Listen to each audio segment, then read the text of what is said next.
Halo, selamat malam pemirsa. Seti Senoveni menjumpai Anda dalam One on One selama 1 jam ke depan. Malam hari ini, One on One kedatangan tamu yang sempat viral karena juga salah satunya pemirsa karena kecerdasan dan pemikiran-pemikirannya, dan juga sempat viral karena suaranya yang dinilai netizen itu cukup seksi, yaitu merupakan co-kapten Timnas 01, yaitu ada Pak Thomas Lembong. Selamat malam Pak Thomas Lembong.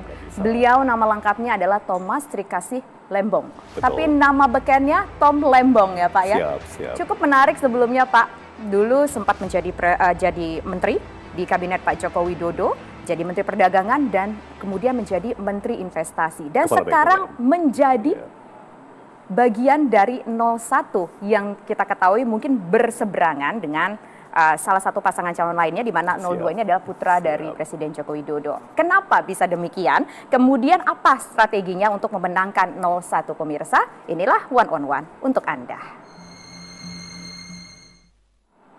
Taktik Lembong pemirsa untuk memenangkan Anies Mohaimin. Tapi sebelum ke arah sana nih Pak Tom, tadi Pak Tom mengatakan bahwa saya ini orang yang introvert, nggak suka lah mungkin namanya istilahnya dengan sosial media atau kepopuleran. Tapi ternyata Bapak sekarang jadi viral, jadi begitu terkenal. Jadi ini benar-benar nggak pernah kebayang ya Mbak Tisa. Saya tuh nggak pernah berpikir bahwa bisa menjadi fenomena seperti ini. Ya. Seperti tadi sudah ditayangkan, saya sebenarnya orangnya sangat privat, ya, introvert, dan banyakannya di belakang layar. Saya sukanya kerja, ya, tidak terlalu suka pamer, ya kan. Dan sangat menarik Mbak Tisa, karena di bulan-bulan menjelang pendaftaran Pak Anies Mohaimin ke KPU, itu di dalam internal tim Pak Anies cukup kencang debatnya. Apakah saya akan di depan atau saya di belakang layar. Ya, bahkan waktu itu masih menjadi sebuah perdebatan apakah saya masuk di dalam struktur tim pemenangan sebagai co-captain, ya.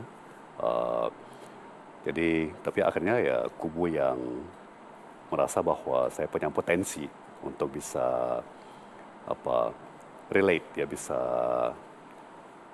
punya semacam resonansi atau koneksi dengan masyarakat, ya, menang argumentasi. Akhirnya saya ditunjuk sebagai salah satu co-captain dan diberikan peranan yang cukup publik, ya. Dan ya syukur sejauh ini kelihatannya berjalan oke. Ya, jadi kita lihat ke depannya. Sebelum saya juga tertarik sebetulnya bagaimana cerita Pak Tom bisa terjun menjadi bagian dari politik, pertarungan politik, bisa dipilih menjadi co-kapten Timnas 01. Tapi sebelum ke sana, ada statement-statement menarik dari kaum netizen, dari masyarakat Indonesia menilai suara Pak Tom itu seksi. Gimana Pak Tom? Aduh, ya muka saya merah terus Mbak Tisa. Saya sungguh nggak pernah merasa diri saya tuh istimewa atau menarik dari segi itu, ya. Tapi ini ada ini loh Pak, ada cuplikannya. Mungkin kita bisa putar teman-teman nih. Ada statementnya, itu bukan kata saya Pak ya, kata netizen begitu ya. Melihat bahwa suaranya Pak Tom ini yang justru menarik. Mungkin itu katanya tadi sebuah magnet yang bisa dianggap menarik atensi dari publik untuk memperkenalkan mungkin juga visi dan misi Pak Anies dan Mohaimin. Berikut ini pemirsa. Kayak macan gitu. Suara singa, suara macan. Suara singa, suara macan. Tapi Bapak malu-malu loh di situ Pak, sambil nutup mulut gitu. Kenapa sih pada saat itu, ceritanya gimana sih dengan Pak Anies pada saat itu lagi gitu Pak? Jadi itu kan lagi TikTok live, ya kan. Terus kan Pak Anies dan saya ngeliat dong layar HP beliau. Terus kan keluar tuh pertanyaan-pertanyaan atau permintaan dari netizen kan. Terus tiba-tiba Pak Anies baca satu, ya kan. Minta Om Tom Lembong untuk bilang RAWR, ya kan. Terus Pak Anies tanya saya, apa ya itu RAWR? Pada saat itu belum kepikiran begitu ya? Ya saya kan udah langsung tahu gitu ya. Ya saya bingung juga gimana menanggapinya, ya. Ingin bikin senang netizen, tapi di lain sisi kan ya itu sesuatu yang sangat lucu gitu ya, sangat pinggir jurang mungkin. Tapi ya itulah hasilnya, dan saya juga nggak nyangka bahwa itu bakal trending berhari-hari ya. Jadi saya kan pertama meledak trending di medsos saat Mas Gibran nyebut nama saya di debat cawapres, ya kan. Tapi kemudian setelah 2-3 hari kan mulai reda, tiba-tiba TikTok live dengan Pak Anies, muncullah itu yang RAWR, tiba-tiba trending lagi. Waktu itu gimana sih? Ampun. Tapi waktu itu gimana? Waktu apa yang dipikirkan, dirasakan saat itu? Agak malu-malu nggak kan kalau kita ngobrol dengan Pak Tom ini orangnya sangat berwibawa sekali. Tiba-tiba ada yang request, minta tolong dong Pak Anies, Om Tom bilang RWR gitu. RAWR. Ya, ini pelajaran buat saya juga, ya Mbak Tisa. Jadi gimana pun juga, meskipun misalnya saya mau teknokrat, saya mau fokus kepada kebijakan, ya kan? Kita harus bisa berkomunikasi dengan publik. Ya, publik harus bisa percaya dengan kita. Publik harus bisa menerima kita. Ya. Dan cara terbaiknya adalah dengan berinteraksi, dengan tentunya tanya jawab, tapi juga dengan melayani. Jadi pelayan publik ternyata bukan hanya melayani dari segi kebijakan atau program, ya kan, dan sebagainya, pencarian anggaran, tapi ternyata satu pelajaran bagi saya juga harus melayani secara komunikasi. Ya, jadi tidak cukup kita mengambil keputusan yang benar dan baik, kita membuat kebijakan yang baik, yang bagus, yang hasilnya bagus, itu tidak cukup. Apalagi di era sekarang ya, era media sosial. Kita juga harus pandai berkomunikasi. Ya. Selain pandai berkomunikasi, selain lebih dekat kepada masyarakat, mungkin juga kepada Gen Z, apa sih strategi yang dilakukan seorang Pak Tom Lembong untuk memenangkan Anies? Siap. Jadi yang pertama, yang sebetulnya bibit-bibit konsep ini sudah mulai dari 2-3 tahun yang lalu. Di saat kan sudah mulai ada wacana untuk Pak Anies nyapres suatu hari, ya entah kapan, ya kan. Tentunya beliau menghormati komitmen 5 tahun di DKI Jakarta, tapi wacana bahwa beliau berkelas untuk berpotensi nyapres kan sudah ada, ya. Nah itu udah mulai diskusi. Andai kata nyapres, kira-kira kampanye seperti apa, ya yang cocok. Nah salah satu wacananya adalah kampanye yang belum pernah dilakukan di Indonesia sepanjang ini, yaitu kampanye berbasis gagasan. Ya, di mana capres, cawapres itu keliling bukan dengan konser, dengan pasar malam, dengan pidato-pidato yang merdeka saja, ya kan, atau normatif, kita harus jamin keadilan bagi semua, ya kan, tapi spesifik ke kebijakan, ke gagasan, ke solusi konkret, ya kan, ke ide-ide, kemudian juga interaktif dengan pemilih, ya itu sudah mulai waktu itu, dan banyak yang mempertanyakan apakah masyarakat kita udah siap untuk sebuah kampanye yang berbasis gagasan, ya, dan itulah yang melahirkan format kampanye seperti Desak Anies, Slepet Imin, Locker Room Timnas, ya bagi kami Captain Co-Captain, di mana kita terbuka. Langsung berinteraksi dengan masyarakat, mereka boleh tanya apa saja, dengan cara apa saja, ya, dan kita harus bisa menjawab, ya, dengan pengetahuan, dengan ilmu, dengan nurani, ya, dan syukur kelihatannya respons masyarakat luar biasa, dan itu yang saya istilahkan strategi ini sebenarnya sebuah pertaruhan, ya, kita mempertaruhkan bahwa pemilih zaman sekarang itu jauh lebih cerdas daripada yang dibayangkan oleh politisi kita selama ini. Ya. Saya suka bilang bahwa generasi muda terutama yang saat ini itu generasi yang paling terdidik dalam sejarah Republik. Kenapa? Karena mereka dari usia muda sudah mengkonsumsi konten yang sebenarnya sifatnya global. Ya, apakah itu di YouTube, apakah itu di Instagram, apakah sekarang itu di TikTok, itu kan kontennya banyak kan yang berbahasa Inggris. Ya mungkin ada teks terjemahannya, ya, tapi kontennya global. Apakah dari Amerika, apakah dari Jepang, apakah dari Korea, Australia, ya, Singapura. Jadi ini generasi yang paling global, yang wawasannya paling luas, ya. Jadi terlepas apakah hanya tanda kutip hanya lulusan SD atau tanda kutip hanya lulusan SMP, kaum muda sekarang sangat-sangat berpengetahuan dan punya wawasan yang global. Apakah itu juga alasan kenapa akhir-akhir ini kalau kita lihat Pak Tom, Pak Anies, dan juga Cak Imin rajin live TikTok? Itu salah satu caranya. Rasanya itu di abad ke-21 ya. Itu seperti keliling pintu ke pintu.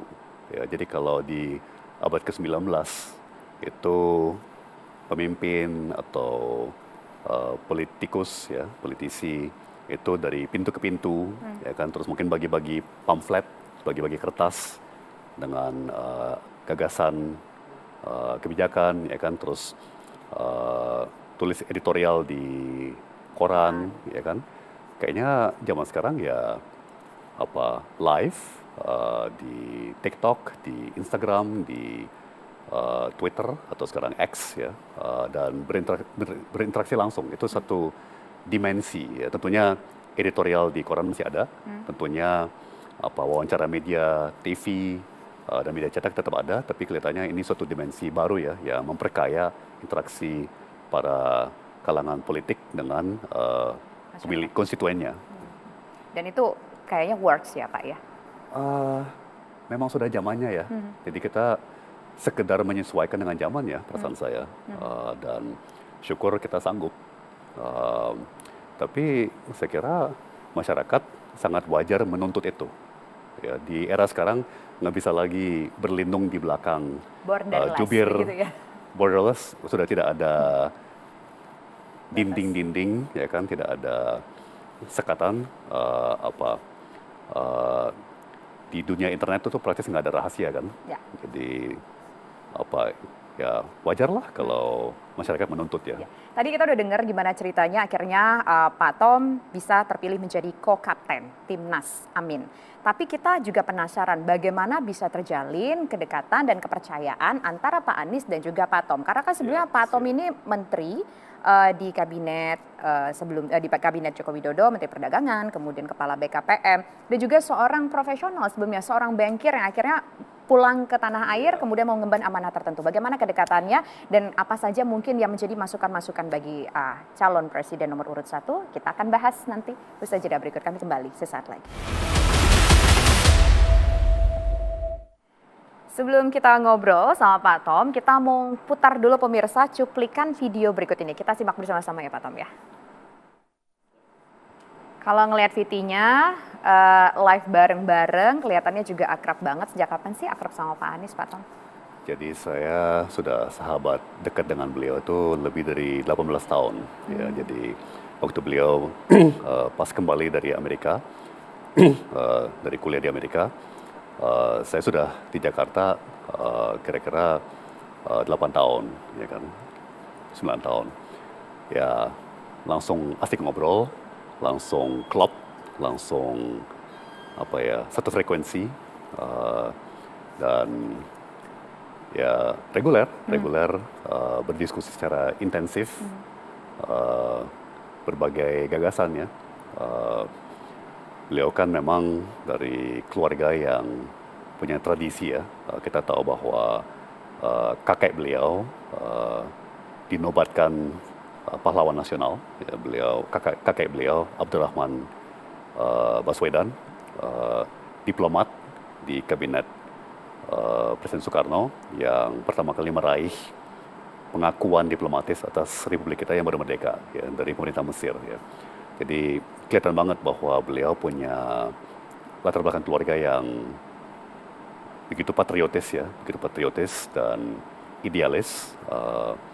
Sementara saya dari latar belakang keuangan, teknis, bankir, jadi benar-benar saling melengkapi. Beliau punya visi, beliau punya pengetahuan mengenai sosial politik, meskipun salah satu ijazah beliau S2 di bidang ekonomi, beliau semakin mendalami aspek sosial politiknya kan. Sementara saya semakin mendalami aspek keuangan dan ekonominya, jadi sangat-sangat komplementer ya, sangat saling melengkapi. Jadi di samping frekuensi diskusi. kepribadian ya, maksudnya chemistry, juga secara substansi kayaknya sangat saling melengkapi ya. Tapi intens tuh selama 18 tahun bersahabat, rajin bertukar pikiran, atau mungkin on off Pak? Sangat reguler ya, sangat reguler. Jadi memang ya tentunya Pak Anies punya pergaulannya sangat luas. Ya. Tapi Mbak Tisa harus membayangkan sekelasnya Pak Anies ya dengan tipe saya itu pasti diskusi sejam itu mungkin padatnya ekuivalen dengan orang lain diskusi sehari gitu ya. Jadi pokoknya sangat intens ya. Nah, tapi kalau kita ingat ya, oke Bapak dekat dan juga punya satu pemikiran yang sejalan begitu, frekuensinya cocok, tadi bahasanya demikian. Tapi kan kita tahu, dulu Pak Tom ini adalah Menteri Perdagangan di Kabinet Pak Jokowi. Kemudian menjadi Kepala BKPM. Kenapa akhirnya memilih Pak Anies Baswedan untuk didukung dan sekarang menjadi co-kaptennya? Padahal kita tahu bahwa elektabilitasnya pada saat itu tidak begitu tinggi dan sekarang pun juga elektabilitasnya berada di saling kejar-kejaran dengan paslon nomor urut 3. Dengan penuh menyadari ya risiko bahwa ini mungkin akan berpenampilan kayak sok suci gitu ya. Tapi dengan sungguh-sungguh, dengan serius saya bisa mengatakan ini kayak panggilan nurani, panggilan bagi saya ya sebagai orang yang beriman, ini panggilan Tuhan. Ya. Sebagai contoh ya Mbak Tisa, kita semua tahu bahwa banyak pihak yang berupaya keras untuk menjegal Pak Anies selama bertahun-tahun. Ya, dari zaman beliau gubernur, ya kan, selalu diupayakan untuk dijegal. Ya, bahkan banyak orang pesimis bahwa parpol-parpol akan berani untuk mengusung beliau. Ya kan, banyak orang meragukan bahwa beliau akan bisa sampai pendaftaran capres-cawapres di KPU. Ya. Banyak orang meragukan bahwa kita bisa naik dari peringkat ketiga. Ya, sementara kami percaya bahwa kami sudah naik jauh di atas itu ya. Nah, semua itu ya bagi saya tanda-tanda jelas bahwa itu hanya dimungkinkan akibat tangan Tuhan. Nggak ada alasan lain, mungkin selain kesamaan tadi, mungkin ada alasan-alasan lain yang bersifat politis? Tentu. Atau mungkin ada story tertentu sebelumnya, Pak Tom? Kalau politis, lucunya malah enggak. Saya sebenarnya orang yang tidak politis. Ya, saya benar-benar teknokrat gitu ya. Jadi saya tidak dekat atau bermusuhan dengan parpol manapun. Ya, saya terbuka kepada semua parpol dan saya hanya tertarik membicarakan kebijakan gitu ya. Jadi yang udah pasti saya bergabung dengan Pak Anies bukan karena loyalitas politik atau kecenderungan politis ya. Jadi yang pertama tentunya teknokratis. Ya, saya percaya bahwa karena Pak Anies sesama teknokrat, saya percaya bahwa beliau punya kapasitas sebagai yang terbaik di antara 3 calon untuk mengimplementasikan kebijakan-kebijakan yang teknokratis. Ya, beliau punya keterampilan politik untuk bisa mengkomunikasikan ya kebijakan-kebijakan kita kepada publik, kepada pemangku kepentingan, terutama partai-partai politik yang tentunya akan menguasai legislatif. Ya, itu semua hal-hal yang teknokratis atau alasan-alasan teknokratis ya. Tapi saya ini sudah mencapai suatu tahapan dalam hidup ya, Mbak Tisa, di mana kita udah mesti mulai memikirkan, ya mohon maaf, ini ya akhirat, pertanggungjawaban, seperti yang tadi ditayang di video, ya saya sudah mengatakan life is short, ya hidup itu sebenarnya pendek loh. Ya, saya sekarang usia 52, ya kita nggak tahu kapan kita hidup kita berakhir. Ya, jadi kalau udah memasuki usia-usia kayak gini, ya kita udah mulai berpikir loh Mbak Tisa, apa yang akan kita pertanggungjawabkan kepada Yang Maha Kuasa, ya. Kalau andai kata takdir kita adalah hidup kita berakhir, ya kan, berhadapan dengan Yang Maha Kuasa, lalu apa yang kita pertanggungjawabkan? Ya, jadi ini jauh lebih besar daripada hanya sekedar hal teknokratis, ya. Dan karena latar belakang saya sudah pasti bukan karena pertimbangan politis, ya, tapi ini benar-benar panggilan. Pak, kalau kita ingat bahwa Bapak itu juga dulu sebelum bergabung menjadi bagian dari Timnas Amin, beberapa tahun sebelumnya Bapak ini juga mensupport Presiden Republik Indonesia untuk memberikan masukan-masukan, saran-saran, termasuk juga dalam pidato. Yeah. Terkenal dengan istilah Thanos itu juga pidato yang cukup viral pada saat itu kan, dengan istilah-istilah itu. Yeah. Nah, kalau dengan Pak Anies, apakah juga sama memberikan treatment? Apa sih saran-saran yang kemudian diberikan kepada Pak Anies sesama seseorang teknokrat? Tapi nanti ya Pak ya, kita jawab usai jeda berikut. Kami kembali sesaat lagi.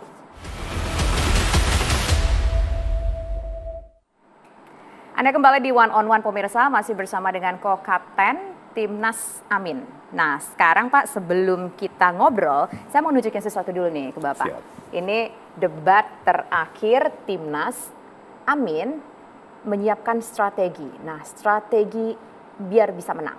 Kemudian kita lihat lagi debat capres terakhir, Anies Baswedan bakal terapkan strategi menyerang. Oke, satu lagi debat terakhir, Anies siapkan strategi khusus menyerang dan khusus begitu kan. Ini kita jadi penasaran, strategi apa yang disarankan seorang Pak Tom Lembong yang khusus dan menyerang tadi untuk Anies Baswedan? Saya kok kurang setuju ya kalau pakai istilah menyerang. Oh, jadi nggak menyerang berarti? Sekali lagi, seluruh kampanye kita itu berorientasi pada adu gagasan, ya. Dan tentunya gagasan dan kepercayaan yang kami pegang itu kita perjuangkan sekuat tenaga, ya. Tapi yang kita serang adalah kekeliruan atau kebijakan yang hemat kami perlu direformasi atau perlu diperbaiki, ya. Perubahan-perubahan yang diperlukan, gitu ya. Nah, kalau dari segi strategi pemenangan, ya, sebenarnya sih tidak ada yang istilahnya, nggak ada yang harusnya ini demokrasi seperti ini gitu loh. Jadi harusnya demokrasi itu adu karakter, adu nilai-nilai, norma-norma etika, ya. Jadi saya suka bilang, bahkan di negara berkembang orang pintar tuh banyak, orang cerdas tuh banyak, ya. Jadi siapa yang layak dipilih untuk menjadi pimpinan nasional? Ya orang yang punya karakter yang terbaik, orang yang punya kepribadian yang terbaik. Ya jadi dalam sebuah demokrasi, ya dalam sebuah proses pemilihan pimpinan, ya yang harus menjadi kontestasi, ya bukan cuma pengetahuan, gagasan, ide, tapi karakter, nilai-nilai, norma-norma yang moral. Karena pimpinan negara terutama yang tertinggi itu akan diberikan alat kekuasaan, ya. Kami lebih suka pakai istilah wewenang yang luar biasa. Di tangan yang salah bisa menjadi senjata yang mematikan, ya.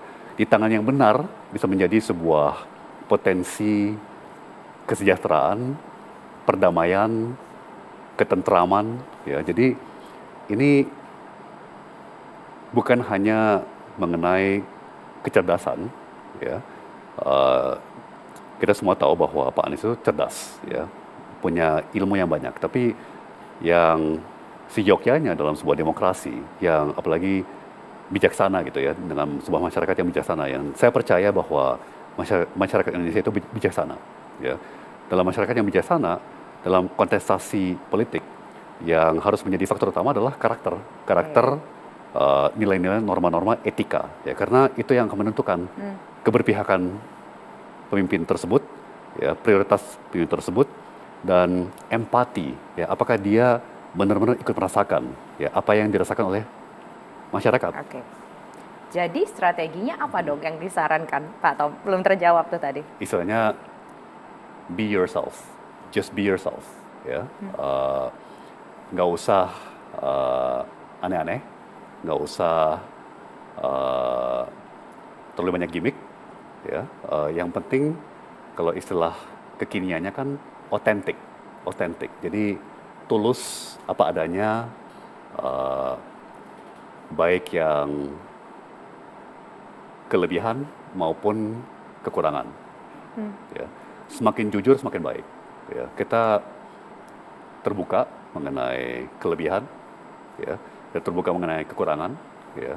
Dan itu kenapa misalnya saya semakin terbuka, ya, misalnya mengenai karakter saya yang sebenarnya privat, introvert, ya, lebih nyaman di belakang layar, ya. Karena kalau rakyat pemilih, ya, konstituen mau diminta untuk mempercayai wewenang kepada kami, termasuk saya, ya mereka berhak untuk tahu ini orang sebenarnya kayak apa sih, ya, dan tanpa dipoles-poles, tanpa dibedak dengan tebal, ya, tanpa didandan secara berlebihan gitu. Jadi hemat saya strategi kami itu aja, be yourself, be your real Itu authentic self. Saran dari segi bagaimana cara merepresentasikan diri. Tapi kalau misalkan kita mengingat bahwa sebelumnya Pak Tom ketika bersama Pak Jokowi awal pertama kali bersama itu bertemu dari zaman beliau menjadi Gubernur DKI Jakarta sampai membantu beliau tetap menjadi menteri, 2 jenis nomenklatur menteri pada situ perdagangan dan juga BKPM. Pak Tom ini kan bertugas salah satunya adalah memberikan masukan-masukan untuk pidato beliau. Nah kalau Pak Anies apakah juga melakukan hal yang sama, ini aja untuk pidato-pidatonya, kemudian ini gagasan yang harus disampaikan atau gimana? Atau kalau tadi kan kita dengarnya kayak Pak Tom cuma memberikan image bagaimana menunjukkan sincere begitu ya? Karena itu kan tadi menjawab strategi pemenangan. Ya. Sekarang kalau kita bergeser kepada topik apa peran saya, ya, apakah mirip dengan peran saya di pemerintahan Pak Jokowi, ya, dengan peran saya di timnya Pak Anies, Pak Muhaimin, ya. Peran saya sama, Mbak Tisa, yaitu substansi, materi, kebijakan, ya. Itu keahlian saya, makanya posisi saya sebagai co-captain adalah co-captain bidang substansi, materi, dan kebijakan. Ya, jadi, tapi memang harus saya akui, Presiden Jokowi dengan Pak Anies itu sangat berbeda. Ya, jadi tentunya kita semua ketahui bahwa Pak Jokowi itu latar belakang pengusaha, seperti saya, ya, sangat pragmatis, ya, sangat berorientasi kepada hasil. Ya. Sementara Pak Anies itu berlatar belakang akademisi dan sangat berpegang teguh kepada kelembagaan, proses, prosedur, ya. Kalau kami di kalangan pengusaha, kalau bisa ya motong proses, ya kan, lebih cepat lebih baik, ya kan. Kalau ada shortcut, kalau kita bisa motong prosedur, motong proses untuk mencapai hasil lebih cepat, itu lebih baik, ya kan. Tapi kalau itu nggak terkendali, ya akibatnya bisa berujung pada korupsi, bisa berujung kepada kecurangan, ya kan, misalnya kita diam-diam ngurangin spek produk, ya. Jadi memang perlu sebuah keseimbangan antara proses prosedur dengan orientasi hasil, ya. Kalau saya suka bilang Pak Presiden Jokowi itu istilahnya maximizer. Beliau selalu maunya maksimal. Kalau saya bilang Pak Anies itu optimizer, ya, beliau maunya optimal.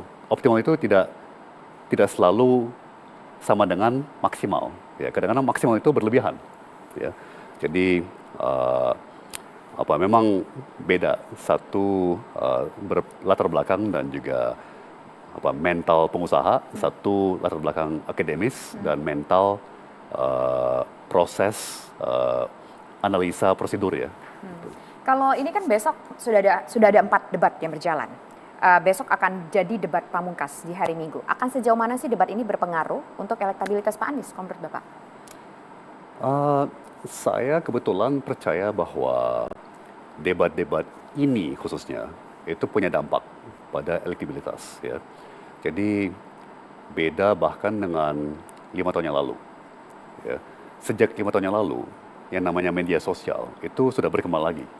Ya, jadi seingat saya 5 tahun lalu TikTok belum ada atau masih sangat kecil. Ya. Jadi beda sekali kan sebuah kampanye 2019 di mana tidak ada TikTok dibandingkan kampanye 2024 di mana TikTok adalah platform media sosial terbesar ya kan antara semua dan juga 5 tahun terakhir Instagram berkembang terus ya berevolusi terus. Ya 5 tahun lalu belum ada yang namanya Reels, belum ada yang namanya Stories, Insta Stories ya kan. YouTube juga berkembang terus ya kan dengan YouTube Shorts dan sebagainya. Jadi ya pokoknya beda banget lah kampanye di 2024 ya dibandingkan kampanye di 2019. Oke. Tapi berarti berpengaruh ya nanti hasilnya ya? Karena bergema ya berhari-hari dan berminggu-minggu melalui sosial media itu melalui tadi sosial ya, media.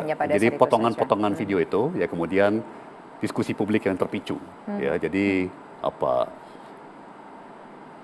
wacana-wacana ya kan kemudian momen-momen ya saat-saat tertentu itu yang memicu memantik diskusi publik kontroversi gaduh ya, tapi itu punya konotasi negatif. Bagi saya ini sangat positif. Ini sangat-sangat positif. Ya. Pak, kalau kita lihat ya dari hasil sejumlah lembaga survei yang ada, posisi Pak Anies itu kalau tidak berada, mostly kebanyakan berada di posisi nomor urut peringkat kedua dari tingkat elektabilitas berdasarkan hasil lembaga survei. Kalaupun kadang juga berselisihan dengan nomor urut 3, 1 dan 3 ini selalu kejar-kejaran gitu, rebut-rebutan, berada di rentang margin of error elektabilitasnya. Nah, kira-kira punya hasil hitungan elektabilitas sendiri nggak sih dari tim Amin? Hasilnya gimana? Apakah mungkin berbeda dengan hasil survei atau mungkin ya tidak jauh berbeda dengan hasil survei? Tapi nanti Pak, kita jawab saja berikut. Kami kembali sesaat lagi. Menjawab pertanyaan menggantung tadi, bagaimana hasilnya kalau dibandingkan dengan elektabilitas dari sejumlah lembaga survei? Apakah sama atau mungkin berbeda? Mbak Tisa, prediksi saya ya kita akan mengulang pengalaman Pak Anies di Pilkada DKI 2017, di mana semua lembaga-lembaga survei itu memprediksi bahwa Pak Anies akan kalah. Ya. Jadi selama kampanye 2 putaran itu semua lembaga survei selalu memprediksi bahwa Pak Anies di belakang, Pak Anies akan kalah, ya kan, sampai detik terakhir. Ya, jadi kita tidak perlu tunggu lama-lama lagi. 14 Februari sudah dekat dan nanti tentunya pasti ada yang namanya quick count, ya, kemudian tabulasi juga lumayan cepat, ya. Kita akan mulai melihat indikasi ke arah yang sebenarnya. Tapi angka nggak bisa sebut nih malam ini, Pak. Saya tidak punya wewenang untuk menyampaikan itu, tapi saya menghimbau masyarakat belajar dari sejarah. Ya. Di Amerika juga kejadian yang sama. Waktu Pilpres Amerika 2016 itu Hillary Clinton sama Donald Trump sampai detik terakhir semua lembaga survei memprediksi dengan keyakinan 90% bahwa yang menang adalah Hillary Clinton. Ya, jadi begitu di tengah-tengah malam semakin jelas bahwa yang menang adalah Donald Trump, semua orang shock, ya kan? Tapi saya sedikit heran bahwa masyarakat tidak belajar dari sejarah ya, dari pengalaman kita sejauh ini. Oke, Pak Tom, kita ada satu informasi juga ini, informasinya bisa dikatakan informasi yang masih cukup baru. Mungkin teman-teman di belakang bisa diputar cuplikan informasinya. Nah ini, respon Tom Lembong dilaporkan ke Bawaslu soal unggahan pasal palsu. Bapak dilaporkan ke Bawaslu soal unggahan pasal palsu. Gimana tanggapan Bapak? Ya, Mbak Tisa, pertama tidak lazim untuk seorang subjek daripada sebuah perkara mengkomentari dirinya sendiri. Ya, jadi tentunya tim hukum Timnas sedang menangani aduan tersebut dan tentunya kita menghormati hukum ya dan menghormati juga proses-proses hukum. Jadi kita lihat bagaimana nanti prosesnya. Oke, singkat Pak, enakan jadi politisi, jadi tim ses, atau mungkin jadi ekonom, jadi pengusaha? Semuanya udah dijalanin nih. Kita menyesuaikan dengan kondisi, kita menyesuaikan dengan kebutuhan tim kita, ya, atasan kita, kondisi pribadi juga, ya, dari kondisi pengetahuan, kesehatan, keahlian saat itu, ya, dan kita percayakan kepada pimpinan. Kalau kita sudah mempercayakan kewenangan tertinggi di negeri kepada seseorang, masa kita tidak mempercayakan pilihan pembantunya, ya kan, dan pilihan-pilihan penugasannya. Jadi saya sepenuhnya percaya pada bijaksananya Pak Anies dalam menempatkan masing-masing dari kami pada tugas yang tepat pada saatnya. Oke, kemudian harapan ke depannya seperti apa, Pak Tom? Saya sangat-sangat yakin sekali bahwa memang negara kita sangat butuh sekali perubahan yang fundamental. Ya. Kami sedang menguraikan kepada masyarakat sektor by sektor, ya kan? Kenapa kita butuh perubahan di strategi ekonomi, di strategi industri, di strategi pertanian dan perikanan, ya, di strategi perkotaan. Ya. Saya yakin dengan berjalannya proses pemilu, masyarakat akan semakin tersadarkan. Oh iya loh. Ini kita harus berubah, kita harus mencoba sesuatu yang baru. Ya, ini jelas tidak berhasil. Ya. Daya beli masyarakat tidak naik. Bahkan saya punya data-data yang menunjukkan bahwa kemungkinan besar yang namanya kelas menengah di Indonesia itu 10 tahun terakhir mungkin menciut, ya, mengecil bukan bertambah. Ya.